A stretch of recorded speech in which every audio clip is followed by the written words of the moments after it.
Friends, मेरा नाम है शुभम यादव और आज हमारा टॉपिक है layout of electrical generation, transmission और डिस्ट्रीब्यूशन सिस्टम। आप स्क्रीन पर देख रहे हैं, ये एक बेसिक लेआउट है जो कि हाइड्रो पावर प्लांट का जनरेशन टाइप स्टेशन है हमारा, और उसके साथ में हमारा ट्रांसमिशन और डिस्ट्रीब्यूशन सिस्टम भी एक लेआउट हमने बनाया हुआ है।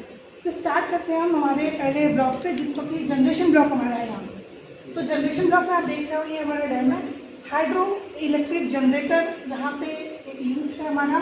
उसके बाद हम ट्रांसफार्मर की मदद से सबसे पहले 11 kV पे हमने जो जनरेट को वोल्टेज को जनरेट किया है उसको स्टेप अप करते हैं 200 kV पे।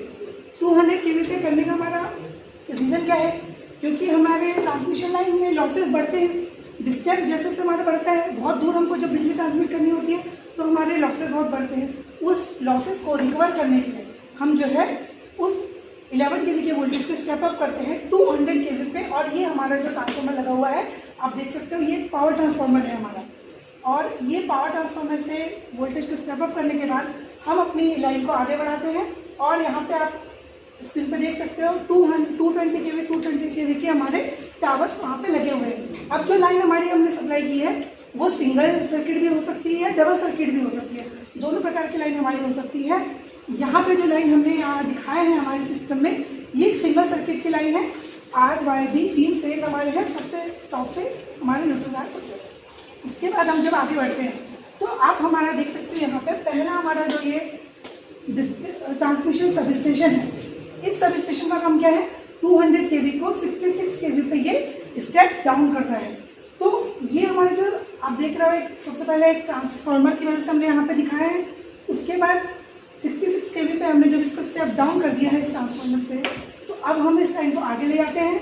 और यहाँ पे आप देख रहे हो 66 kV के टावर से, जिनकी हाइट ऑब्वियसली 200 kV के टावर से कम होती है, और इनके माध्यम से हम इसको आगे लेके जाते हैं। कहाँ तक लेके जाते हैं?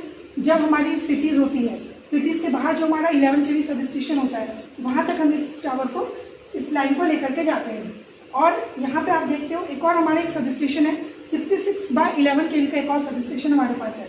इस सब स्टेशन का काम क्या है? ये हमारे जो सिटीज़ होती है उनके आउटर में, जनरली जहाँ पे हमारी सिटी स्टार्ट होती है वहाँ पे हमारे 11 kV का सब स्टेशन होता है।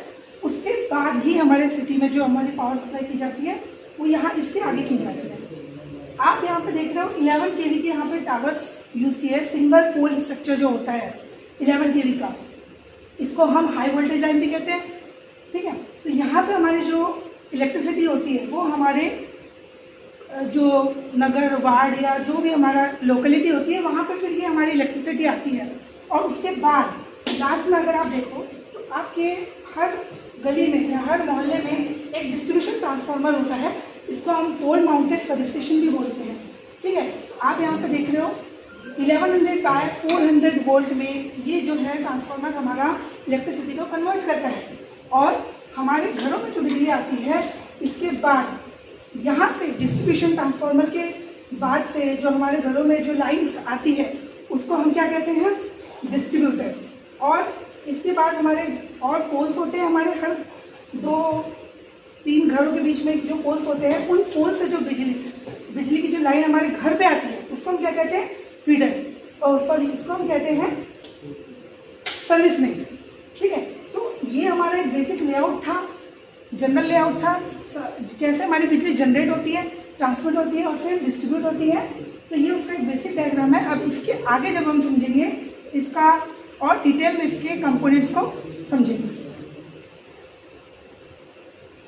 तो हमारा डिस्ट्रीब्यूटर तक, जैसे हमारा डिस्ट्रीब्यूशन ट्रांसफार्मर तक हमारी यहाँ पे बिजली आ चुकी है। आप ये डिस्ट्रीब्यूशन ट्रांसफार्मर जो देख रहे हो, यहाँ पे ये हमारा सबसे पहला स्टेप डाउन ट्रांसफार्मर है, जिसको कि हम स्टेप डाउन ट्रांसफार्मर भी बोलते हैं।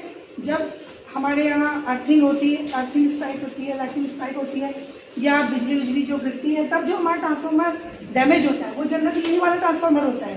इसी ट्रांसफार्मर को जब हम रिपेयर करते हैं तो फिर हमारे यहाँ बिजली की सप्लाई वापस कंटिन्यू हो जाती है। अब आप यहाँ से अगर आगे देखोगे तो यहाँ से डिस्ट्रीब्यूशन ट्रांसफार्मर से जो लाइन्स निकल के पोल्स पे आती है, हमारे घर के पास जो पोल्स होते हैं इन पे जो आती है लाइन्स, इसको हम कहते हैं डिस्ट्रीब्यूटर। इन लाइन को डिस्ट्रीब्यूटर कहते हैं। और इनके बाद ये हमारे नॉर्मल पोल्स है, इलेक्ट्रिसिटी पोल्स है, ये कॉन्क्रीट के भी हो सकते हैं या स्टील के भी हो सकते हैं, और ये पोल से जो देखो आप देख रहे हो यहाँ पे सप्लाई हमारी जा रही है। ये कितने केवी की लाइन, कितने वोल्टेज की लाइन है, 400 वोल्ट्स की, 440 वोल्ट्स की हमारी ये लाइन है। और इसके बाद जो लाइन हमारे घरों में आती है उसको हम क्या कहते हैं, सर्विस मेन्स। ठीक है, तो हमारी लाइन कैसे हो गई, सबसे पहले डिस्ट्रीब्यूटर पे आई और डिस्ट्रीब्यूशन सब स्टेशन पे आई। यहाँ से हमारी डिस्ट्रीब्यूटर आई जिसका कि वोल्टेज 440 वोल्ट है। उसके बाद ये हमारे जो घरों में जब आती है तो हम इसको क्या कहते हैं, सर्विस मेन। ठीक है, तो ये हमारे जनरल सब स्टेशन था।